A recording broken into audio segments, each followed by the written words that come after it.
l'ancien Lyonnais que tu es, actuel candidat au maintien avec les HAC, a-t-il vécu le Saint-Étienne-Lyon de dimanche dernier? Je l'ai vécu sans le regarder, et j'ai regardé surtout le résultat, et puis après j'ai su un peu les 2-3 événements qui se sont passés. Ouais, on peut retenir qu'il y a peut-être un carton rouge qui aurait pu être mis et qui n'a pas été mis. Voilà, alors qu'on a eu un peu le même genre de situation. Après voilà, c'est pas à moi de juger. C'est pas à moi de faire un commentaire là-dessus. Nous, on se focalise sur nos matchs, sur nos entraînements. C'est comme ça. Les erreurs, elles sont là, elles arrivent à tout le monde, et puis c'est comme ça. Vous en avez parlé quand même dans le vestiaire entre vous là. Très peu. On est surtout focalisé sur nos semaines et puis nos préparations de match. Et cette course au maintien et cette place de barragiste qui est un peu plus en péril après la victoire de Saint-Étienne, la pression s'accentue. S'accentue, elle est toujours là. On sait que le parcours d'un peu toutes les équipes est compliqué jusqu'à la fin. Que forcément il y allait avoir un petit entre guillemets qui allait faire un exploit à un moment donné. Voilà, là c'est tombé sur Saint-Étienne, à nous d'essayer de faire pareil. Pareil, est-ce que la programmation des matchs, vous allez jouer Monaco à 19h, Saint-Étienne jouera Strasbourg à 17h, est-ce que ça peut changer quelque chose dans l'état d'esprit, la façon d'aborder une rencontre quand on sait qu'on est en zone rouge, ou qu'à l'inverse on a l'occasion de remettre Saint-Étienne à 3 points? Je crois qu'on essaie vraiment d'être concentré sur nous. On n'en parle pas trop avant les matchs, surtout quand c'est 1 heure avant. Non, on reste dans notre bulle pour essayer de faire notre match, quoi. Monaco, c'est encore un gros rendez-vous après Paris, avant Marseille, avant Strasbourg et compagnie. Comment tu l'abordes, comment tu le qualifierais ce match à venir?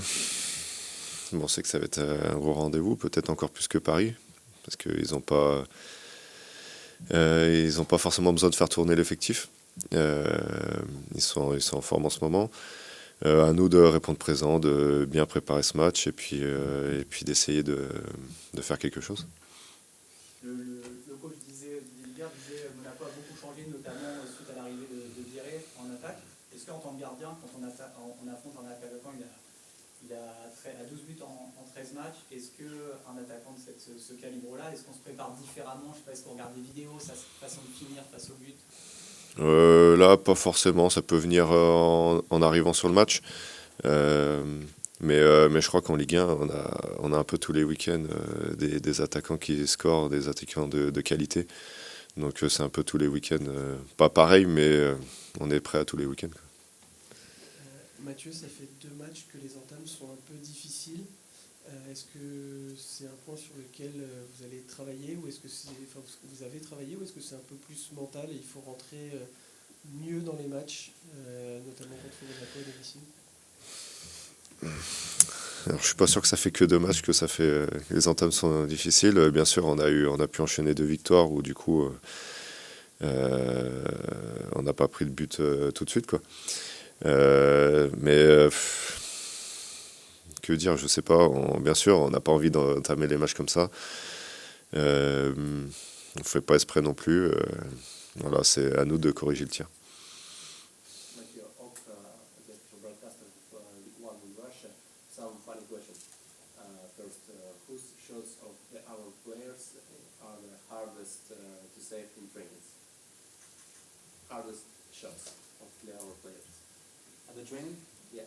Ok, c'est quoi le plus difficile, les joueurs les plus difficiles en gros à gérer sur l'entraînement au niveau des frappes? Chez nous? Ouais, je sais pas. With him, is that?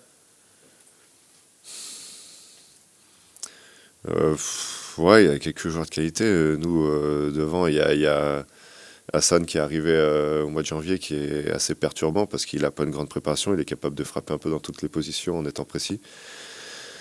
Voilà, on a Dédé Ayou qui, on connaît par son expérience, qui est capable, pareil, de mettre sa tête à tout moment, d'être ultra efficace devant le but. Franchement, on n'a pas... tous nos joueurs offensifs ont des grandes qualités. Issa aussi, entraînement, il est quasiment injouable. Josué a vachement progressé là-dessus. On l'a vu, on a été plus efficace sur les matchs retour. Je pense que si tous ces joueurs arrivent en confiance sur le terrain, ils sont capables chacun de tirer leur épingle du jeu.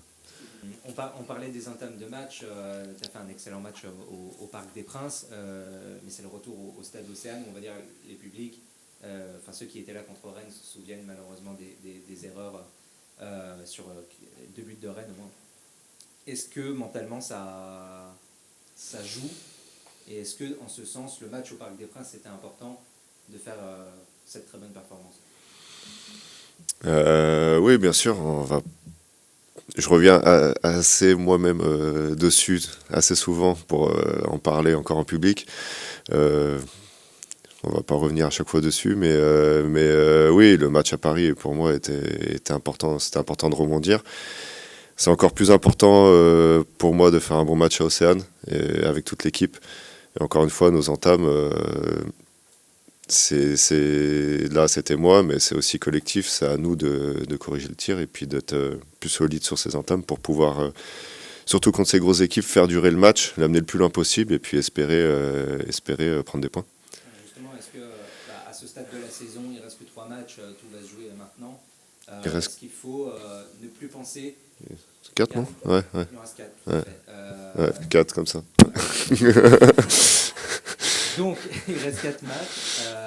Est-ce qu'il faut entrer sur le terrain sans penser à qui est Monaco, à qui sont les joueurs en face, à vraiment jouer votre jeu à fond, ne penser qu'à vous et être un petit peu des morts de faim encore plus qu'auparavant?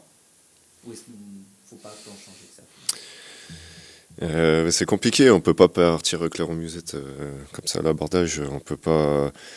Il y a tellement de joueurs de qualité à Monaco dans les grosses écuries en général qu'on peut pas s'exposer parce que on l'a vu contre Rennes qui est une équipe de transition, on s'est exposé après le premier but et puis on a pris des transitions qui nous ont été terribles, quoi. Mort de faim, je pense pas qu'on soit pas des morts de faim. On essaie de préparer les matchs du mieux possible, on essaie de mettre le max d'intensité quand on le peut. Je crois qu'on a quand même vachement progressé sur la deuxième partie de saison sur pas mal d'aspects. Ça suffit pas forcément, mais voilà, on prépare les matchs, on essaie de pas faire n'importe quoi. On essaie de construire les matchs de la meilleure manière possible. Et bien sûr, faut y aller, faut peut-être moins réfléchir, mais on peut pas partir comme ça n'importe comment, quoi. Après le match de Rennes, est-ce que au Parc des Princes, parfois tu as pu hésiter à relancer court, ou non, ça fait partie de la philosophie de ton entraîneur et il faut insister sur cette façon de jouer là?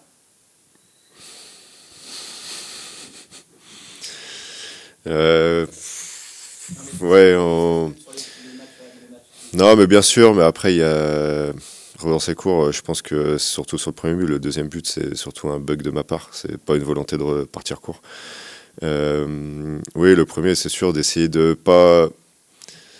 C'est pas vouloir à tout prix relancer court, c'est essayer de partir juste, essayer de faire les bons choix.